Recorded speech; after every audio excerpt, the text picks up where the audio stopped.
O celular vibrou de novo, mais uma vez. Meu velho iPhone deslizou um pouco pela mesa de madeira, como se estivesse tentando fugir. A tela continuava se acendendo com nomes que eu conhecia de cor. Mãe, pai, Ethan. Os mesmos três, se repetindo como um pesadelo que não acaba. 6 meses atrás, eu saí daquela casa nos subúrbios de Tulsa. Sem gritos, sem lágrimas. Só fui embora em silêncio. Logo depois que minha mãe gritou suas últimas palavras, sua ingrata. Vai embora. E não volte mais. Virei as costas.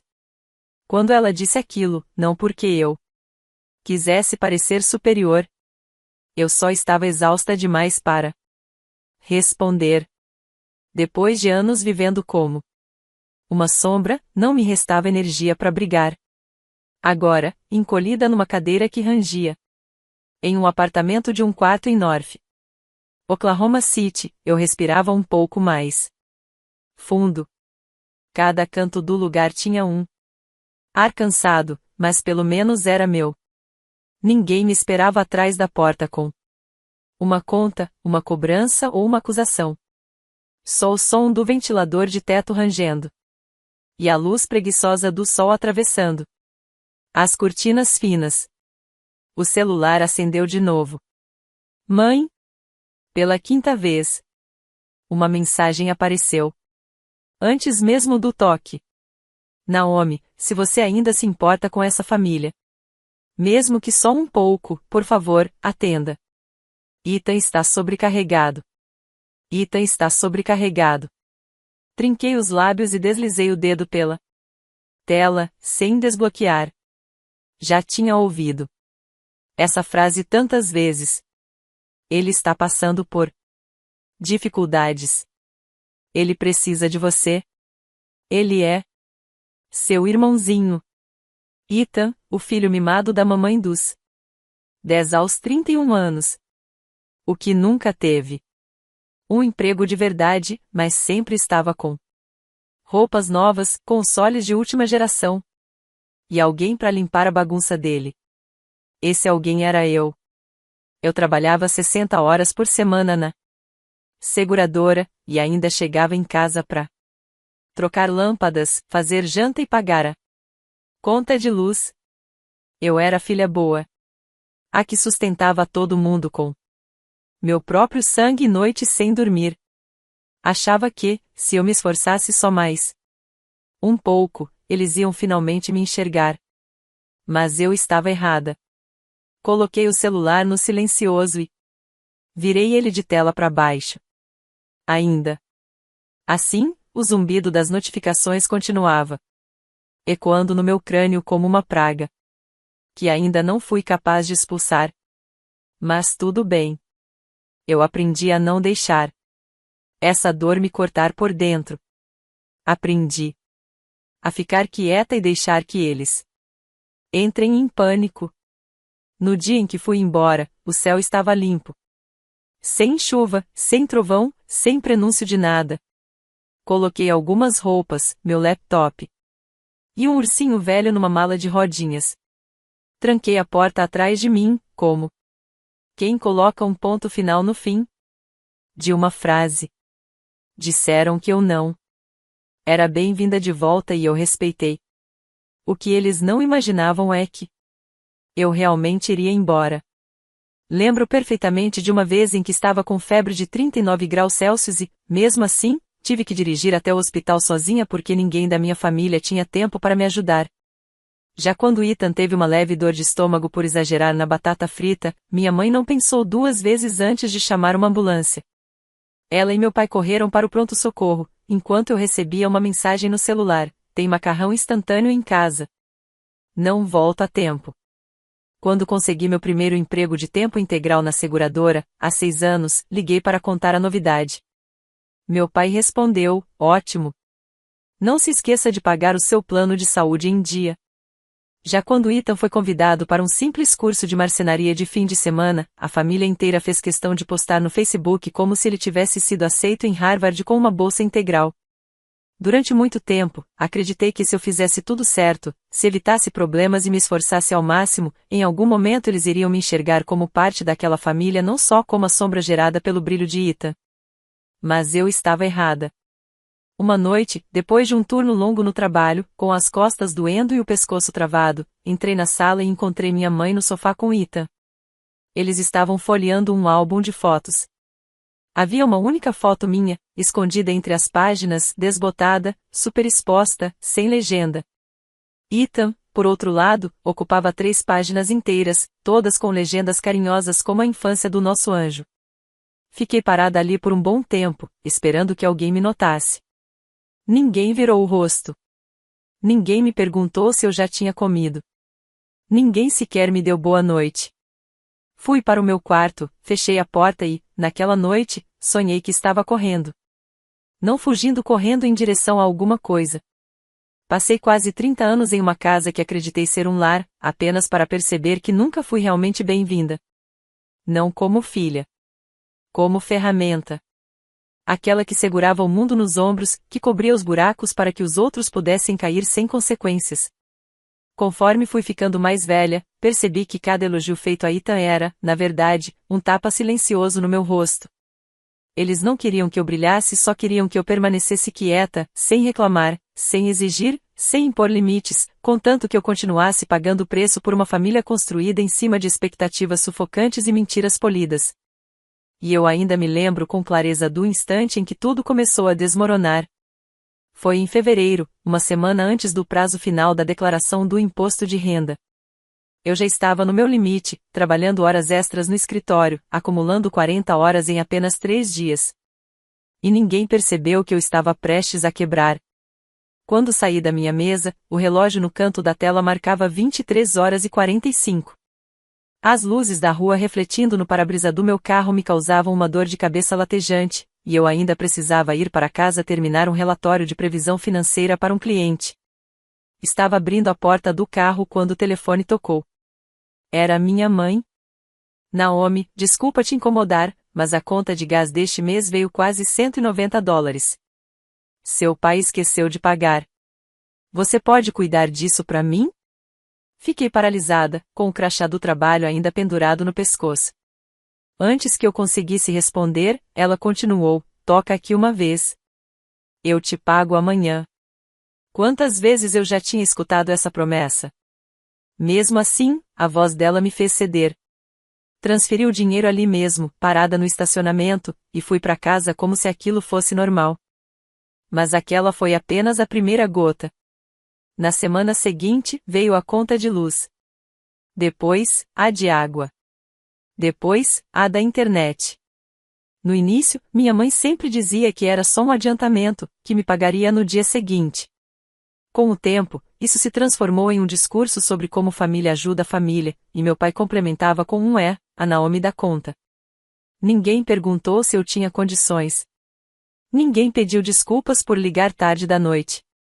Eu era filha que recebia salário fixo todo mês, então, naturalmente, esperavam que eu cobrisse tudo. Um mês depois, Ethan perdeu o crédito porque não pagou o financiamento de um laptop de design gráfico. Minha mãe me ligou no meio de uma reunião para dizer, querida, o Ethan está passando por um momento difícil. Ele está tentando, mas ninguém estende a mão. Você pode assinar como fiadora e conseguir um novo para ele? É só um laptop antigo, deve custar uns $950. Eu te pago de volta aos poucos. Eu sabia o que aos poucos significava, mas aceitei mesmo assim. Porque, naquela época, eu ainda não entendia que quando o amor é explorado, ele deixa de ser amor. Em 3 meses, eu já estava bancando praticamente todas as despesas da casa, cerca de $1.200 por mês. Fazia tantas transferências pelo aplicativo do banco que precisei configurar lembretes automáticos. Em alguns meses, quando eu dizia com jeitinho que precisava guardar um pouco de dinheiro para mim, minha mãe suspirava alto e dizia, não achei que você fosse tão mesquinha. Nossa família está passando por um momento difícil. Em um sábado à tarde, cheguei em casa carregando sacolas da Whole Foods, caixa de detergente, papel higiênico, leite de amêndoa. Entrei pela porta e vi Ethan esparramado no sofá, comendo pizza, assistindo YouTube na TV de tela grande, enquanto os ventiladores de teto giravam acima dele. Ninguém saiu do lugar para me ajudar. Ninguém perguntou se eu estava cansada. E naquele instante, acho que comecei a entender exatamente qual era o meu papel naquela família e o quanto ele nunca foi justo. Coloquei as sacolas no balcão da cozinha e ouvi minha mãe me chamar do quarto. Você comprou os biscoitos favoritos do seu pai? Não respondi. Apenas abri a geladeira em silêncio. Lá dentro, a única coisa que me pertencia era uma garrafa de água e meio limão seco e murcho. Naquela noite, ao voltar para o meu apartamento, abri o laptop e criei uma nova planilha no Excel. Dei nome a cada categoria: eletricidade, gás, água, conserto do carro do Ethan, remédios do meu pai, dívida do cartão de crédito, aquela que fui forçada a assumir como fiadora. Quando vi o total na última linha, fiquei imóvel por quase 10 minutos. 6 meses. Mais de $16.000. Imprimi a planilha e colei na parede, bem acima da minha mesa. Não para me lembrar de cobrar reembolso, eu sabia que isso nunca viria, mas para nunca mais esquecer. Para parar de mentir para mim mesma dizendo que era por amor, quando, na verdade, era um esvaziamento constante. Um roubo disfarçado de afeto. Foi aí que comecei a dizer não. Suavemente, com cuidado. Como quem testa a temperatura da água antes de entrar. Recusei levar Ethan para renovar a carteira de motorista. A reação veio rápido. Minha mãe me ligou com a voz trêmula, dizendo: "Você mudou, Naomi. Está frio, egoísta." Meu pai mandou uma mensagem curta e direta: "Você precisa conhecer o seu lugar." E Ethan? Ele apenas escreveu: "Não pense que um pouco de dinheiro te faz especial." Eu costumava acreditar que, se fosse boa o suficiente, se desse o suficiente, eles acabariam percebendo minha importância. Mas, no instante em que comecei a guardar apenas uma migalha para mim, agiram como se eu tivesse cometido uma traição. Naquela noite, não consegui dormir. Não por raiva, mas porque finalmente entendi: nunca fui vista como alguém com limites. Para eles, eu era uma fonte, uma engrenagem, um pilar. Mas até mesmo um pilar, quando não é sustentado, desaba. No sábado, saí do escritório por volta das 6 da tarde, ainda segurando a lancheira que não tive tempo de abrir o dia inteiro. A semana tinha sido exaustiva. Um projeto urgente de análise de risco e uma reunião inesperada com um cliente importante me impediram de voltar para casa antes do pôr do sol. Mesmo assim, passei no supermercado, como sempre. Peguei tudo que minha mãe havia pedido por mensagem: 2 garrafas de leite de amêndoa, carne magra, azeite de oliva orgânico, pão integral. A conta deu quase $175 sem contar os salgadinhos e as frutas que peguei para o Ethan, que, como sempre, não agradeceria. Dirigi por quase 40 minutos até o sul da cidade, rumo à velha casa no East Side de Tulsa, onde vivi por quase 20 anos. Toda vez que dobrava aquela esquina, sentia um aperto no peito. Não era nostalgia. Era uma dor conhecida, insistente, como uma ferida que nunca cicatriza. Quando entrei, o céu ainda guardava um restinho de luz, mas as lâmpadas da casa já estavam todas acesas. A porta da frente estava ligeiramente entreaberta, como se estivessem esperando por mim. Empurrei-a com o ombro, já que minhas mãos estavam ocupadas com as sacolas. Ninguém veio me receber. Tudo o que ouvi foi o zumbido de um reality show vindo da sala daqueles que o Ethan vivia assistindo. Levei as compras até o balcão da cozinha. O cheiro forte dos produtos de limpeza me fez arder os olhos. Minha mãe costumava esfregar cada canto da casa nos fins de semana, não tanto por higiene, mas para provar a si mesma e aos outros que ainda conseguia manter tudo sob controle. Mas, no fundo, era eu quem comprava todos aqueles produtos. Quando me virei, ela já estava ali, parada na porta da cozinha, braços cruzados, olhar firme. "Precisamos conversar", disse com a voz dura como pedra. Congelei no lugar, ainda de sapatos. "Acabei de sair do trabalho", respondi, tentando manter a calma. "Pode me dar um minuto?" "Não", ela retrucou. Isso já foi adiado por tempo demais. Meu pai apareceu na escada logo atrás dela, como uma sombra silenciosa. Ethan continuava esparramado no sofá, pés em cima da mesa, controle remoto na mão. Nem sequer ergueu os olhos, apenas murmurou: "Ela tá aqui?" "Hã?" Apertei minha bolsa com mais força. "O que está acontecendo?", perguntei. Minha mãe suspirou alto, como se tudo aquilo fosse culpa minha. Naomi, ela começou, com um tom de julgamento. Você tem um bom emprego, um carro, seu próprio apartamento. Esta família está passando por dificuldades. Seu pai está esgotado. Ethan ainda está tentando encontrar o próprio caminho. Acho que está na hora de você contribuir mais. Fiquei imóvel. Eu já pago pela eletricidade, gás, água, internet e parte da hipoteca há quase 2 anos. Envio mais de $1.000 por mês. O que mais vocês querem de mim? Meu pai interveio, com uma voz neutra e ensaiada. Estamos falando de responsabilidade, Naomi. Família é responsabilidade. E, se você é adulta, deveria entender isso. Assenti devagar, mas minha voz saiu mais firme. Então me diz o que é o Ethan? Um hóspede com aluguel grátis? Dessa vez, Ethan se virou. Largou o controle no sofá e deu uma risada debochada. Não me arrasta para isso. Eu nunca te pedi nada. Se quiser parar de pagar, para. Poupa a gente da sua falsa generosidade. Dei uma risada seca, sentindo o peito se apertar como se tivesse levado um soco. O problema é que eu nunca fingi, respondi. O que eu fiz foi generosidade de verdade. Minha mãe bateu a mão com força sobre a mesa da cozinha. Já chega. Você está ficando mais egoísta a cada dia, Naomi. Só porque mora sozinha agora, acha que é melhor do que a gente? Você ao menos percebe que essa casa está à beira de uma execução hipotecária? Que o empréstimo estudantil do Ethan foi negado? Que seu pai perdeu o plano de saúde? E mesmo assim, você continua aí, contando cada dólar como se a gente fosse um peso morto na sua vida. Olhei para cada pessoa naquela sala. A mesma sala da casa que eu ajudei a manter de pé durante anos. As mesmas pessoas que nunca me perguntaram se eu estava bem, se eu tinha o suficiente para comer, se eu já havia atrasado o aluguel para poder cobrir as necessidades delas primeiro. Então, para que exatamente serve essa conversa? Perguntei, tentando controlar a raiva que já não cabia no peito. Querem o meu salário inteiro? Querem que eu pague a hipoteca sozinha?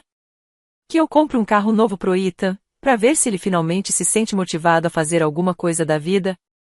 Ethan me lançou um olhar fulminante. Você tá passando dos limites, Naomi. Eu o encarei de volta.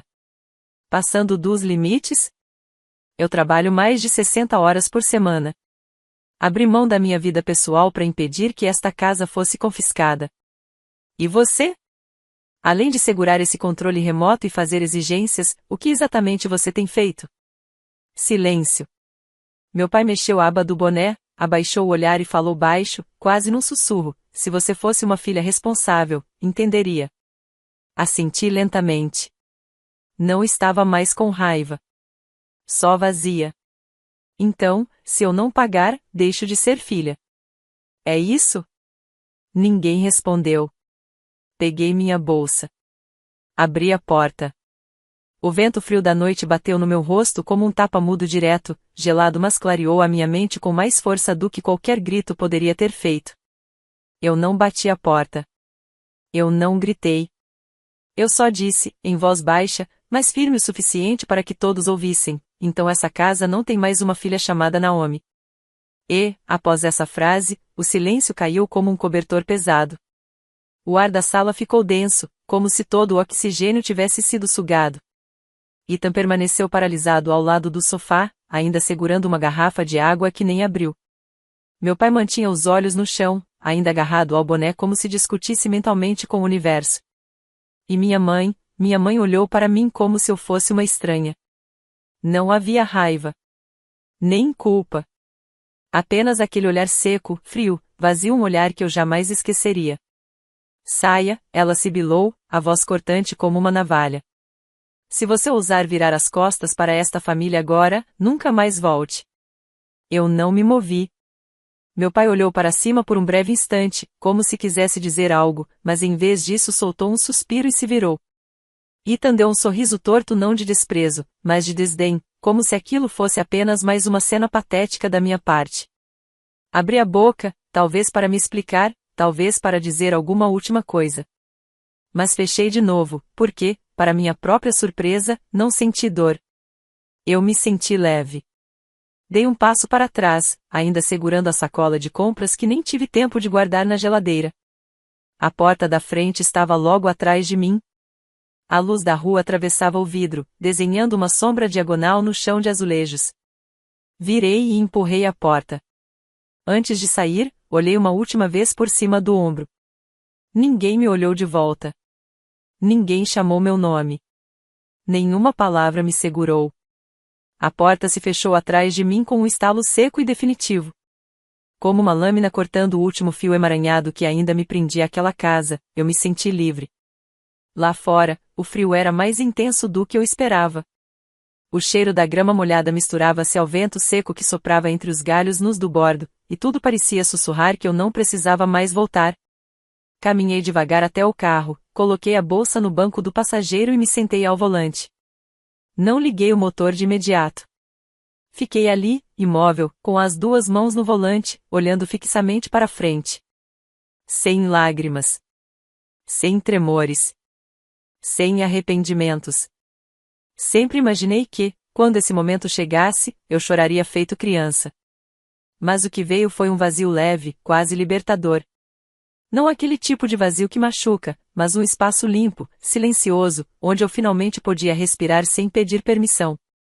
Saí daquele bairro mais devagar do que o normal.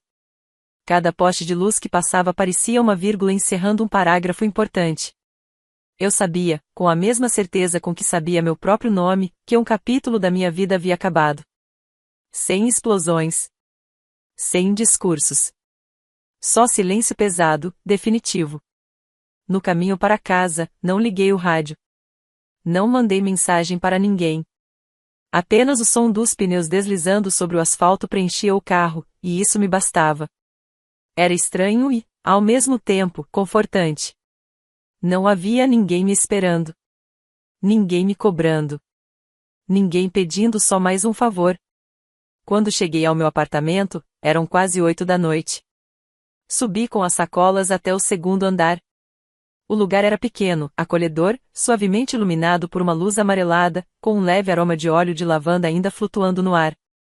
Deixei as compras no balcão da cozinha, tirei os sapatos e pendurei o casaco. Cada movimento parecia desacelerado, calmo, como se meu corpo estivesse se adaptando a um novo ritmo, um ritmo sem pressão, sem urgência, como se eu finalmente tivesse saído de uma tempestade que durou anos, sem perceber. Foi só quando me servi um copo de água e sentei no sofá que meu corpo começou a tremer. Não de medo, mas de alívio. Era como se eu, depois de tanto tempo em estado de alerta, tivesse sido autorizada a relaxar. Olhei em volta. Tudo era velho. A mesa vinda de um bazar de garagem, o sofá de tecido já desbotado, e uma monstera no canto, brotando uma folha nova após 2 meses de abandono. Mas era meu. Meu espaço. Sem críticas. Sem cobranças. Sem a constante sensação de que eu precisava me provar só mais uma vez. Abri meu laptop e minha planilha de orçamento. Na última linha da coluna, o número, $19.840,17. Foi isso que eu dei desde janeiro. Sem reembolso. Sem promessa cumprida. Rolei até o fim do arquivo e adicionei uma nova linha, despesa final, liberdade. O custo? Incalculável. Fechei a planilha. Eu não precisava olhar para aquilo nunca mais. Naquela noite, dormi 8 horas inteiras.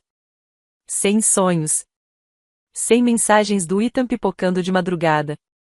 Só o zumbido suave do ventilador de teto e o ritmo constante do meu próprio coração. Pela primeira vez em muito tempo, eu estava em paz. 3 dias depois de deixar aquela casa no leste de Tulsa, eu me sentei sozinha na pequena cozinha do meu apartamento no segundo andar, fritando ovos em uma frigideira velha que comprei pelo Facebook Marketplace. A manteiga chiava suavemente, e o cheiro de café fresco preenchia o ar da manhã. O mais estranho de tudo era o silêncio do meu celular. Nenhuma ligação. Nenhuma mensagem perguntando, Naomi, você pode mandar $120 pro encanamento? Nenhum alerta do Venmo, ninguém pedindo ajuda para pagar o remédio do papai ou para evitar que o Ethan jantasse miojo pela 3ª noite seguida. Pela primeira vez em anos, tomei café da manhã sem abrir o aplicativo do banco. E, Pela primeira vez em muito tempo, não me senti culpada por gastar comigo mesma. Levei meu café até a mesa e fiquei olhando pela janela. A brisa de abril em Oklahoma ainda trazia um friozinho cortante, mas não era mais um incômodo, era quase um lembrete gentil de que eu estava viva. Viva e livre. Comecei a reconstruir um ritmo que era só meu.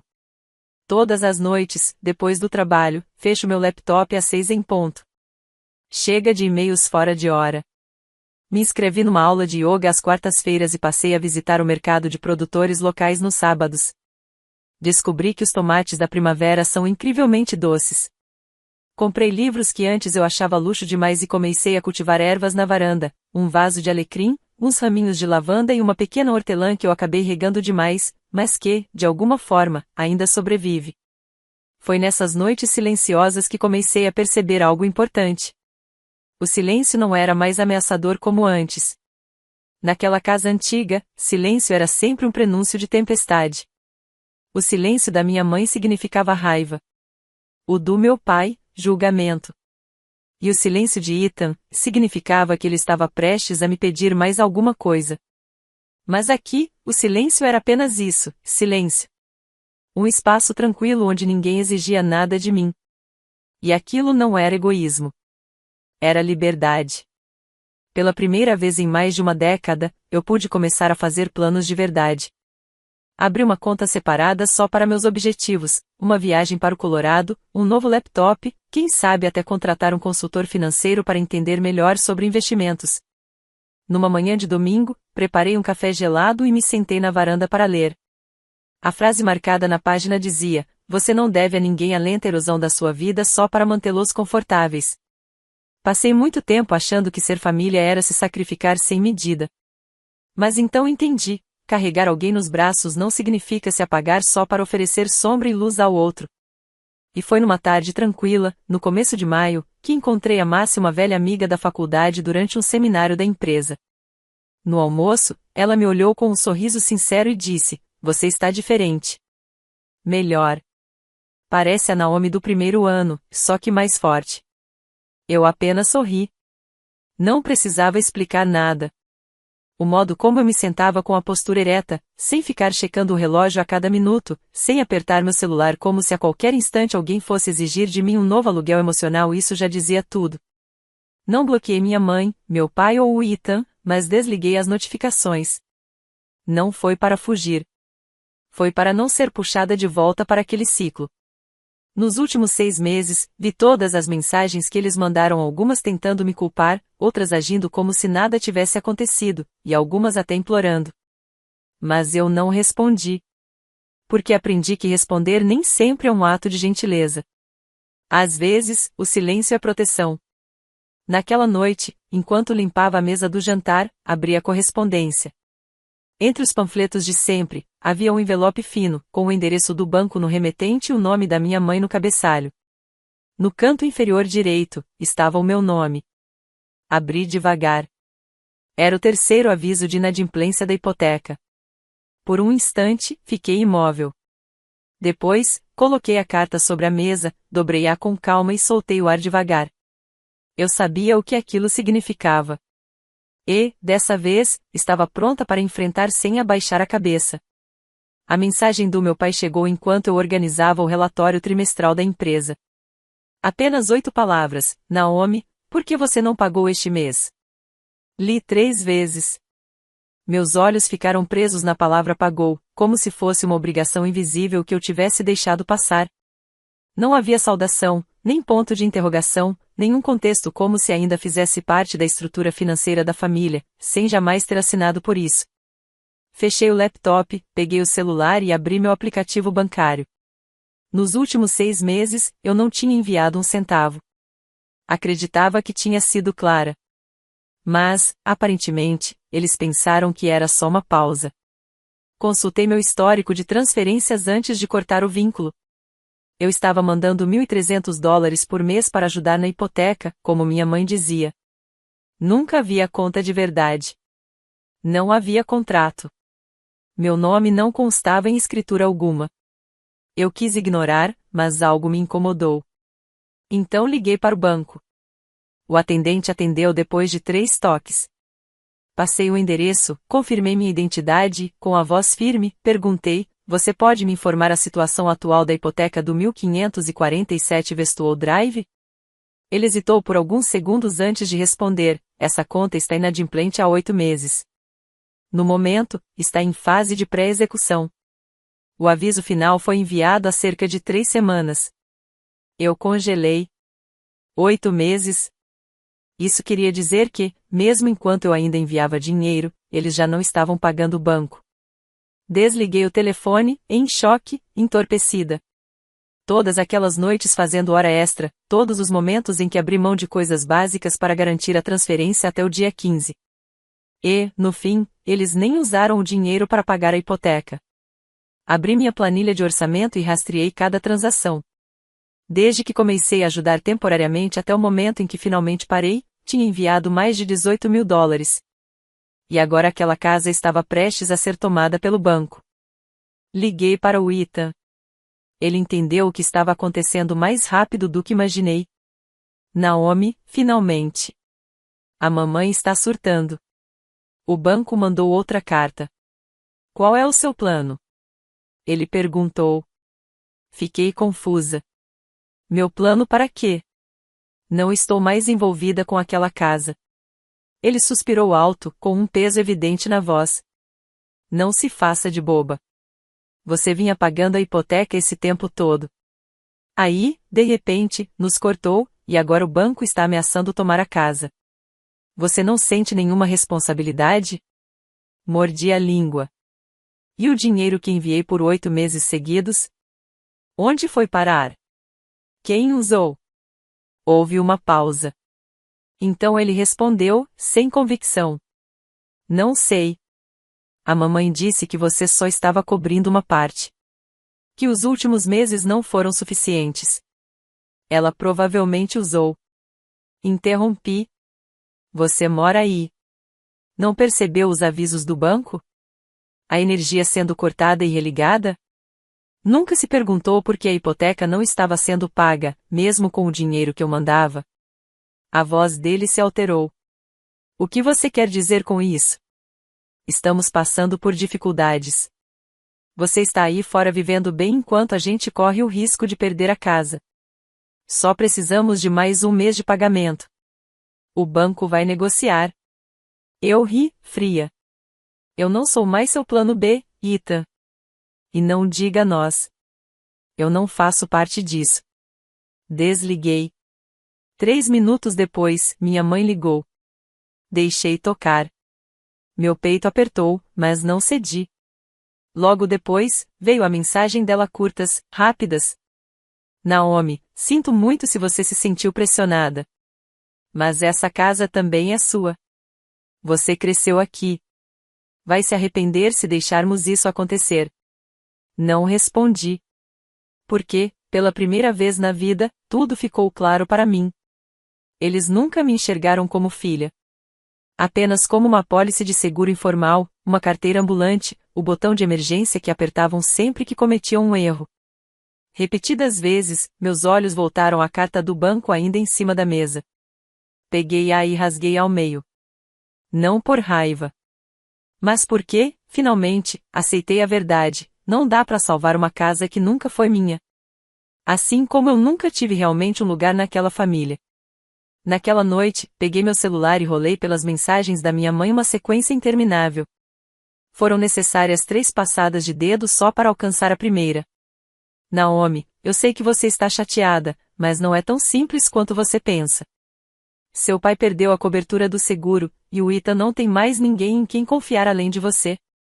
Se você deixar o banco tomar a casa, a família inteira vai dizer que você não tem coração. Logo depois, veio uma mensagem do meu pai: querida, essa ainda é sua casa também. Você realmente quer nos ver na rua? E claro, Ethan, sempre grosseiro e impulsivo, mandou: tudo bem, vá embora. Vamos ver quem vai te ajudar quando for a sua vez de precisar de alguém. Fiquei olhando para a tela sem sentir absolutamente nada. Nem raiva, nem tristeza. Só uma clareza assustadora. Eles tinham construído um sistema inteiro ao meu redor, onde a minha generosidade era uma obrigação e meu silêncio, uma armadilha. Cada vez que eu ajudava, era visto como o mínimo. Cada vez que eu me calava, eles interpretavam como fraqueza. Liguei de volta. Não porque eles merecessem uma explicação, mas porque eu queria encerrar isso de vez. Minha mãe atendeu no primeiro toque. Colocou no viva voz, e pude ouvir meu pai, ruídos de batidas na mesa, e a respiração tensa de Ita ali por perto. Naomi? Começou minha mãe, com uma voz doce demais, que me causou um arrepio. Só quero fazer uma pergunta, falei devagar. 8 meses atrás, eu ainda estava enviando as parcelas da hipoteca. Para onde foi esse dinheiro? O silêncio durou alguns segundos antes da voz da minha mãe vacilar. Bem, seu pai precisava de um tratamento dentário. Aí o carro do Ethan quebrou. E você sabe, o custo de vida está altíssimo. As coisas foram se acumulando. Eu pretendia resolver depois. Vocês usaram todo o dinheiro que enviei para coisas que não tinham nada a ver e ainda deixaram a casa ir à execução hipotecária. Interrompi. Meu pai entrou na conversa. Não era nossa intenção que chegasse a esse ponto, mas você foi embora bem quando tudo ficou difícil. Se tivesse ficado, talvez não tivesse piorado tanto assim. Dei uma risada seca. Não. Se eu tivesse ficado, vocês teriam continuado escondendo a verdade de mim. Teriam usado meu dinheiro do mesmo jeito. E ainda me colocariam para consertar tudo como sempre. O tom da minha mãe mudou, mais ríspido. Mas Naomi, não seja ingrata. Eu carreguei você por 9 meses. Agora estamos prestes a perder nossa casa, e você simplesmente vira as costas? Não sou ingrata, respondi com calma. Mas também não sou mais idiota. Silêncio. Continuei. Eu sou sua filha, não seu plano de resgate financeiro. Não sou seu banco pessoal. E definitivamente não sou a desculpa que vocês usam para fugir das próprias responsabilidades. Ethan gritou ao fundo, exaltado. Você acha que é tão especial assim? Sem a gente, você não seria nada. Eu ri. Não por diversão, mas porque aquela frase confirmou tudo que eu já suspeitava há anos. Eu não tive sucesso por causa de vocês, respondi. Eu tive sucesso apesar de vocês. Minha mãe começou a chorar. Meu pai soltou um suspiro longo e pesado. Ethan murmurou algo que não conseguia entender, e sinceramente, eu já não me importava mais. Desejo a vocês tudo de bom, finalizei. A partir de agora, vocês são responsáveis pelas próprias escolhas. E se alguém perguntar por que cortei relações com essa casa, diga a verdade, vocês gastaram o dinheiro que enviei e depois esconderam isso de mim. Desliguei. Minha mão não tremeu.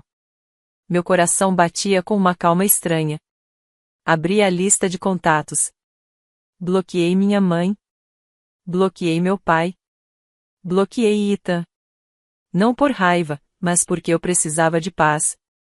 Enviei uma última mensagem no grupo da família. Apenas uma linha. Não sou mais o plano B de vocês. Adeus. Então saí do grupo. Pela primeira vez em muitos anos, meu telefone ficou completamente silencioso. Sem mensagens carregadas de culpa. Sem ligações no meio da noite. Sem toques insistentes que faziam meu peito apertar, como se eu tivesse feito algo errado. Sentei no sofá e me servi de uma xícara de chá de hortelã. Do lado de fora, o sol acabava de sumir no horizonte, deixando um traço laranja no céu. Recostei-me na almofada, fechei os olhos, e me senti vazia, mas de um jeito bom, de um jeito novo. Não sabia como eles iriam resolver tudo. Quem eles colocariam no lugar de bode expiatório? Que mentira contariam aos parentes, vizinhos ou conhecidos? Só tinha certeza de uma coisa, eu não fazia mais parte do fim dessa história. A história de Naomi é um lembrete poderoso de que nem toda família vem acompanhada de respeito. Romper com laços tóxicos, mesmo que sejam de sangue, não é egoísmo. É coragem. É autopreservação. Na vida real, muita gente carrega pesos calados, sacrificando-se por obrigação. Mas o amor verdadeiro nunca exige que você abandone sua identidade, sua paz ou sua dignidade. Você tem todo o direito de dizer, chega. E você? O que achou da decisão de Naomi? O que teria feito no lugar dela? Compartilhe sua opinião nos comentários e siga o canal para mais histórias reais e emocionantes sobre família, limites e autoestima.